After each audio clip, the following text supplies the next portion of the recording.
अन्य समाचारों पर नजर करिए। आरोपीओना गैरकायदे दबाण पर फरी वळ्युं दादानुं बुलडोઝર। रापરમાં ગુનાહિત ઇતિહાસ ધરાવતા હરુન હિગોરજાનું દબાણ દૂર કરવામાં આવ્યું। આરોપી હરુન સામે લૂંટ, મારમારી અને ગેરકાયદે ખાણ ખનીજની હેરફેરના ગુના નોંધાયેલા છે।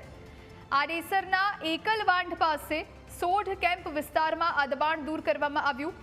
સરકારી જમીન પર 2 મકાન અને પતરાનું શેડ બનાવી 15,000 ચોરસ ફૂટનું દબાણ કરવામાં આવ્યું હતું।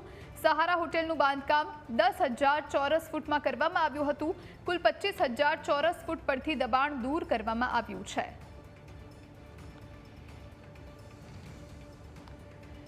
તો ગેરકાયદેસર આ દબાણ હતું અને એ દબાણ દૂર કરાયું છે। આરોપીના ગેરકાયદે દબાણ પર દાદાનું બુલડોઝર ફરી વળ્યું છે। કચ્છના રાપરમાં ગુનાહિત ઇતિહાસ ધરાવતા હરુન હિગોરજાનું દબાણ દૂર કરાયું છે। આરોપી હરુન સામે લૂંટ, મારમારી અને ગેરકાયદે ખાણ ખનીજની હેરાફેરીના અનેક ગુના શામેલ હતા।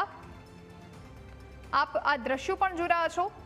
જે સહારા હોટેલનું બાંધકામ હતું એ બાંધકામ અત્યારે તોડી પાડવામાં આવ્યું છે। આ પહેલાના અને પછીના દ્રશ્યો આપને બતાવી રહ્યા છે। પહેલા આરોપીનું જે દબાણ હતું, ગેરકાયદેસર દબાણ કર્યું હતું, હોટેલનું બાંધકામ કરેલું હતું અને ત્યારબાદ આ દબાણ જે દૂર થયું એ સમયના દ્રશ્યો આપને બતાવી રહ્યા છે। પોલીસનો ચુસ્ત બંદોબસ્ત હતો અને પોલીસના ચુસ્ત બંદોબસ્ત વચ્ચે દાદાનું બુલડોઝર ફરી વળ્યું છે। સરકારી જમીન પર 2 મકાન અને પતરાનો શેડ બનાવી દીધો હતો।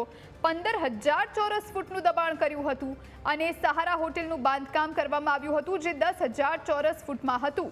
એટલે કે કુલ 25,000 ચોરસ ફૂટ પરથી આ દબાણ દૂર કરવામાં આવ્યું છે। 2 અલગ અલગ દ્રશ્યો આપને બતાવી રહ્યા છે। દબાણના દ્રશ્યો અને દબાણ દૂર થયા પછીના જે દ્રશ્યો છે એ આપને બતાવી રહ્યા છીએ।